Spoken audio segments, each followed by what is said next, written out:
Every child's success story starts here. Every student who steps into Success School shines with brilliance, sculptured by teachers, polished to perfection. अस्सलाम वालेकुम नाज़रीन, आइए नजर डालते हैं देश और दुनिया के खबरनामे पर।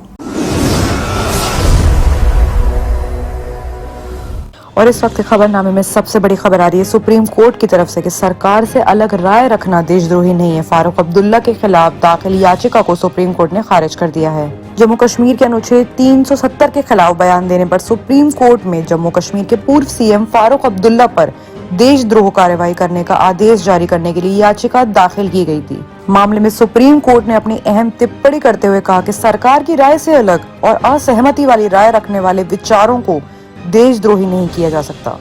बता दें कि कोर्ट में रजत शर्मा नाम के एक शख्स ने इस याचिका को दाखिल की थी और कहा था कि जम्मू कश्मीर के अनुच्छेद 370 के खिलाफ बयान देने पर फारूक अब्दुल्ला के खिलाफ देशद्रोही की कार्यवाही करने देने की मांग होनी चाहिए। उनकी याचिका में इल्जाम था कि फारूक अब्दुल्ला ने देश विरोधी और देशद्रोही कार्यवाही की है। उनके खिलाफ न केवल गृह मंत्रालय को कानूनी कार्यवाही करनी चाहिए बल्कि उनकी संसद को भी रद्द कर देना चाहिए। कहने का मतलब था कि भारत में देश विरोधी गतिविधियों को स्वीकार किया जा रहा है और ये देश के लिए नुकसानदेह है। सुप्रीम कोर्ट ने वाकई एक अच्छा फैसला करा। उन्होंने इस याचिका को खारिज कर दिया और खारिज करते हुए जिसने ये केस किया था उसके खिलाफ 50,000 रुपए का जुर्माना भी लगाया। जुर्माना लगाते वक्त इस दलील को साबित ना कर पाने पर ही जुर्माना लगाया और साफ कहा है कि वो अपनी दलील को साबित नहीं कर पाए। वहीं दूसरी बड़ी खबर आ रही दिल्ली के नगर निगम के 5 वार्ड उपचुनावों में आम आदमी पार्टी ने 4 सीटों से और कांग्रेस ने 1 सीट पर अपनी जीत हासिल की है। दिल्ली में त्रिलोकपुरी, शालीमार बाग वार्ड, रोहिणी सी और कल्याणपुरी सीट पर आम आदमी पार्टी जीत चुकी है, जबकि पूर्वी दिल्ली के चौहान बांगड़ सीट से कांग्रेस उम्मीदवार जीते हैं। वहीं दूसरी तरफ अगर बात करें भारतीय जनता पार्टी की तो वो किसी आंकड़े में आ ही नहीं रही है। उससे ये बात साफ हो गई है कि नगर निगम के 15 साल के बीजेपी के शासन में दिल्ली की जनता बहुत तंग आ चुकी है बीजेपी से। अब वो चाहती है कि पूरी तरह से झाड़ू लगाकर भाजपा को साफ कर दिया जाए। साथ ही साथ में मनीष सिसोदिया उन्होंने ट्वीट करते हुए कहा कि एमसीडी उपचुनाव में 5 में से 4 सीटें जीतने पर आम आदमी पार्टी को बधाई। आखिर में उन्होंने ये भी कहा कि बीजेपी के शासन से दिल्ली जनता दुख हो चुकी है। अगले साल होने वाले एमसीडी चुनाव में जनता अरविंद केजरीवाल जी की ईमानदार और काम करने वाली राजनीति को लेकर आएगी।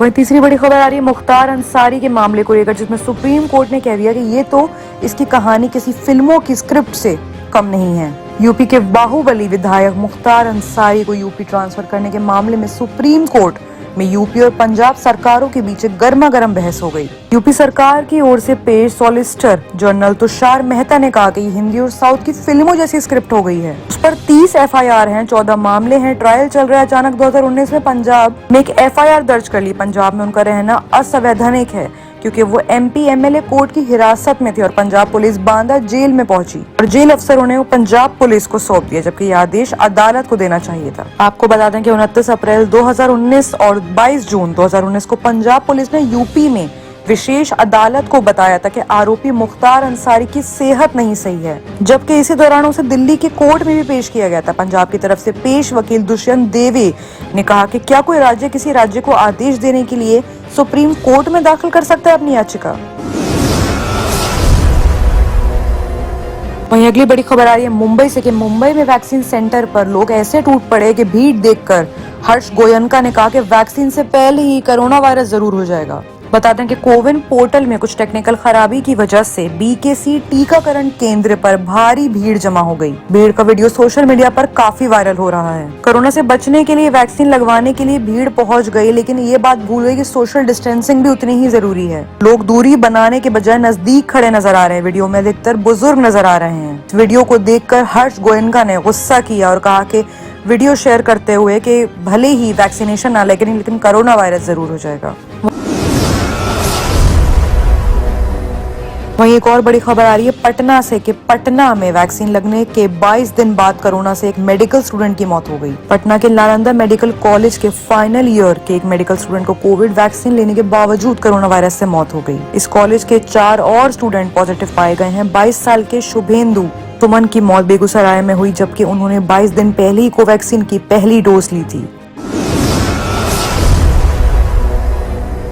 आइए बात करते हैं इंटरनेशनल खबरों की, जहां पे सबसे बड़ी और वायरल खबर वियतनाम से आ रही है कि वियतनाम के हनोई में एक डिलीवरी बॉय ने जिस तरह से एक बच्ची की जान बचाई, उसे देखकर सब उसे सलाम कर रहे हैं। ये दिल को थाम देने वाली हादसा सामने आया है जब डिलीवरी बॉय ने 12वीं मंजिल से गिरी 2 साल की बच्ची को कैच कर उसकी जान बचा ली। जब ये हादसा कैमरे में कैद हुआ तो देखने वाले हैरान रह गए। दूसरी बड़ी खबर आ रही है पाकिस्तान से कि रेसलिंग रिंग में बदल गई पाकिस्तान की सिंध असेंबली। इमरान खान की पार्टी के नेताओं में जमकर मारपीट हुई, आप वीडियो देख सकते हैं। पाकिस्तान की असेंबली से तरह तरह की वीडियो तो सामने आती रहती हैं। इस बार प्रधानमंत्री इमरान खान की पार्टी तहरीक इंसाफ के नेताओं की आपसी मारपीट का वीडियो सामने आया है। दरअसल ये मारपीट जो है वो विधानसभा तहरीक इंसाफ पीटीआई के नेताओं और बागी नेताओं के बीच में एक झगड़ा हो गया। बागी नेताओं ने सीनेट चुनाव के दौरान अपनी मर्जी से वोट डालने की बात कही, जिसके बाद मारपीट हो गई नेताओं के बीच में और ये जो असेंबली है वो एक मैदान बन गया। बता दें कि इस पूरी हादसे को सोशल मीडिया पर वायरल कर दिया गया है। वीडियो में देखा जा सकता है कि नेताओं अपने ही बीच में मारपीट हो रही है। हालांकि उसी दौरान असेंबली के कई सिक्योरिटी गार्ड्स भी वहां पहुंच गए। नेताओं को एक दूसरे से अलग करने की पूरी कोशिश की गई, लेकिन इस मारपीट में पीपीपी के नेता भी शामिल हो गए। अगली बड़ी खबर आ रही नाइजीरिया से कि जैसे हमने आपको पहले बताया था कि नाइजीरिया में 277 स्टूडेंट्स को किडनैप कर लिया गया था, आज उनकी रिहाई हो गई है। इन स्टूडेंट्स को पिछले हफ्ते नाइजीरिया के पश्चिमोत्तर जामफारा राज्य में एक बोर्डिंग स्कूल से किडनैप कर लिया गया था। राज्य के गवर्नर बोले थे कि हमने पुलिस की पूरी फोर्स लगा दी है उन लोगों को ढूंढने में। राज्य के गवर्नर माता वाले ने मंगलवार को ट्वीट करते हुए कहा कि भगवान का शुक्र है, मुझे ये बताते हुए बहुत खुशी हो रही है कि GGSS जानगेबे से किडनैप हुए स्टूडेंट्स को बाइज्जत बरी कर दिया गया है। उन्होंने कहा कि ये हमारे प्रयासों को रोकने के लिए पैदा की गई मुश्किलें थी जिनको दूर करना हमारे लिए संभव हो रहा है। हमारी बेटियां महफूज है और हम नाइजीरिया वासियों के साथ मिलकर इस बात की खुशी मना रहे हैं। किडनी के अमराज से परेशान मायूस लोगों के लिए खुशखबरी। R&S यूनानी फार्मेसी किडनी और गॉल ब्लैडर स्टोन के खात्मे का जरिया। अब UNI स्टोन कैप्सूल्स के जरिए खात्मा कीजिए। No operation, no side effects, 100% result. सिर्फ UNI स्टोन कैप्सूल से मुस्तहिक लोगों के लिए खुसूसी रियायत। फिर से पथरी न होने का मुकम्मल इलाज। दर्द, कॉन्स्टिपेशन और पुराने कब्ज से निजात पाइए। आज ही तशरीफ लाएं। R&S यूनानी pharmacy, first floor, syndicate bank, Bahadurpura X road, Hyderabad. Contact 9703 939 436 9063 383760।